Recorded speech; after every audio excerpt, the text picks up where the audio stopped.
মোহতারাম হাজরিন, বাংলাদেশের টাঙ্গাইল জেলার বাইজিদ খান পুন্নি নামক এক ব্যক্তির হাত ধরে 1995 সালে হিজবুত তাওহীদ নামক এই কুফরি মতবাদ ও সংগঠনের জন্ম। বাইজিদ খান পুন্নি পেশাগত ছিলেন একজন হোমিওপ্যাথিক ডাক্তার এবং কোরআন হাদিসের ভাষায় ছিলেন অজ্ঞ, যা তিনি নিজেই বহুবার স্বীকার করেছিলেন। এখন আমার প্রশ্ন হলো, ইসলামের নামে এত লেখালেখি ও তাত্ত্বিকতা তিনি কোত্থেকে পেয়েছিলেন? 1943 সালে 18 বছর বয়সে বাইজিদ খান পুন্নি ভারতের এনায়েতুল্লাহ খান মাস্টারের শিষ্যত্ব গ্রহণ করেন এবং তেহরিকে খাকসার আন্দোলনে যুক্ত হন।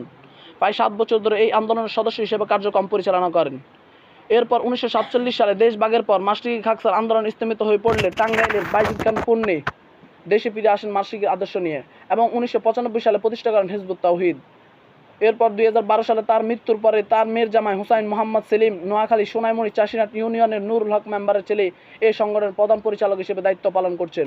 মোহতারাম হাজরিন, হিজবুত তাওহীদের কিছু আকীদা ও দাবি হচ্ছে। প্রথমত, হিজবুত তাওহীদের আকীদা ও দাবি হলো ইবলিস আল্লাহকে চ্যালেঞ্জ করেছিল এবং আল্লাহ তার চ্যালেঞ্জ গ্রহণ করেছিল, কিন্তু বর্তমানে আল্লাহ ইবলিসের চ্যালেঞ্জে পরাজিত, ইবলিস জিতে আছে। সকল বলি নাউজুবিল্লাহ।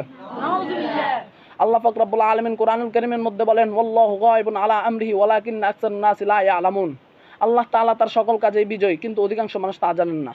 মোহতারাম হাজরিন, আল্লাহ তাআলা যদি চান তাহলে শয়তানকে এক মুহূর্তে ধ্বংস করে দিতে পারেন, কিন্তু তিনি তাকে অবকাশ দিয়েছেন পরীক্ষা নেওয়ার জন্য। হ্যাঁ, শয়তান তার সর্বোচ্চ চেষ্টা চালিয়ে যাচ্ছে মানুষকে ভ্রান্ত করার জন্য এবং সে কিছু ক্ষেত্রে সফল হচ্ছে, যেমন সে হিজবুত তাওহীদের লোকেদেরকে সে কুফরিতে নিমজ্জিত করতে পেরেছে, ঠিক কিনা? এর অর্থ এই নয় যে ইবলিসের কাছে আল্লাহ তাআলা পরাজিত। মোহতারাম হাজরিন, হিজবুত তাওহীদের দ্বিতীয়তম আকীদা ও দাবি হচ্ছে, বর্তমানে দুনিয়াতে যত ধর্ম প্রচলিত আছে সকল ধর্মই সঠিক, যে কোনো ধর্ম মানলে আল্লাহ তাআলার নিকট জান্নাত পাওয়া যাবে। কিন্তু আল্লাহ পাক রব্বুল আলামিন কোরআনুল কারীমের মধ্যে বলেন, ওয়ামান ইয়াবতাগি গায়রাল ইসলামি দীনান ফালান ইউকবালা মিনহু ওয়া হুয়া ফিল আখিরাতি মিনাল খাসিরিন। আর যে কেউ ইসলামের বাইরে অন্য কোনো ধর্ম গ্রহণ করবে তা কখনো তার নিকট থেকে গ্রহণ করা হবে না এবং সে আখিরাতে হবে ক্ষতিগ্রস্তদের অন্তর্ভুক্ত।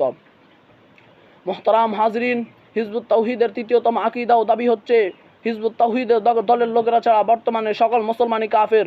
এই হিসেবে আমাদের বর্তমানকালীন সরকার তারিক রহমান আপনি কাফের, বাংলাদেশের যত ওলামায়ে কেরাম আছেন সকলে কাফের এবং বিশ্বের যত মুসলিম আছেন সকলে কাফের। কিন্তু রাসূলুল্লাহ সাল্লাল্লাহু আলাইহি ওয়াসাল্লাম ইরশাদ করেন, ইজা ক্বালা আর-রাজুলু লিআখিহি ইয়া কাফির ফাকাদ বাআ বিহা ওয়া আহাদুহু বা। আর যদি কেউ কাফের বলে সম্বোধন করে, অর্থাৎ যাকে কাফের বলে সম্বোধন করা হবে সে যদি কাফের না হয় তাহলে যে বলবে সেই কাফের হবে। এই হিসেবে ইমাম সেলিম কাফের, ঠিক কিনা?